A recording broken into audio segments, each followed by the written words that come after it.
एक राजा ने अपने सैनिकों को सड़क के बीच में एक बड़ी चट्टान रखने के लिए कहा। चट्टान को बीच सड़क में रखवाकर राजा ने अपने सैनिकों से छुपकर उस चट्टान पर नजर रखने के लिए कहा कि देखना उस चट्टान को रास्ते से कौन हटाता है। लोग उस जगह पर आते रहे और जाते रहे, लेकिन किसी ने भी उस चट्टान को रास्ते से हटाने की कोशिश नहीं की। उस चट्टान के पास से लोगों के गुजरने वालों में राजा के कुछ करीबी लोग और शहर के बड़े व्यापारी भी शामिल थे, और उनमें से कुछ लोग तो राजा को ही कोसने लगते कि क्या राजा इस चट्टान को भी रास्ते से नहीं हटवा सकता। लेकिन किसी ने भी उस चट्टान को रास्ते से हटाने का प्रयास नहीं किया। ऐसा काफी दिनों तक चलता रहा।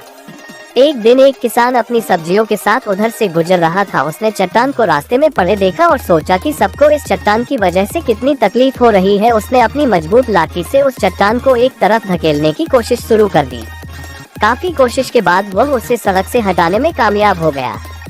चट्टान रास्ते से हटाने के बाद किसान अपनी सब्जियों को उठाकर जाने ही वाला था कि अचानक उसकी नजर एक पोटली पर गई, जो ठीक उसी जगह पड़ी थी जहां से उसने वह चट्टान हटाए थे। उसने उस पोटली को खोलकर देखा तो उसमें सोने के कई सिक्के थे, और उन सिक्कों के साथ राजा का एक संदेश भी था, जिसमें लिखा था कि ये सोने के सिक्के उनके लिए है जो इस चट्टान को रास्ते से हटाएगा। दोस्तों, बिल्कुल ठीक इसी तरह हम सबके लाइफ में भी कई परेशानियां आती है। कुछ लोग उन परेशानियों से बचकर निकल जाते हैं और कुछ रास्ता बदल देते हैं, और चंद लोग ठान लेते हैं उन परेशानियों का हल निकाल लेने की, और ऐसे ही लोग मुश्किलों में संभावनाएं और संभावनाओं में छिपे अवसर खोज लेते हैं।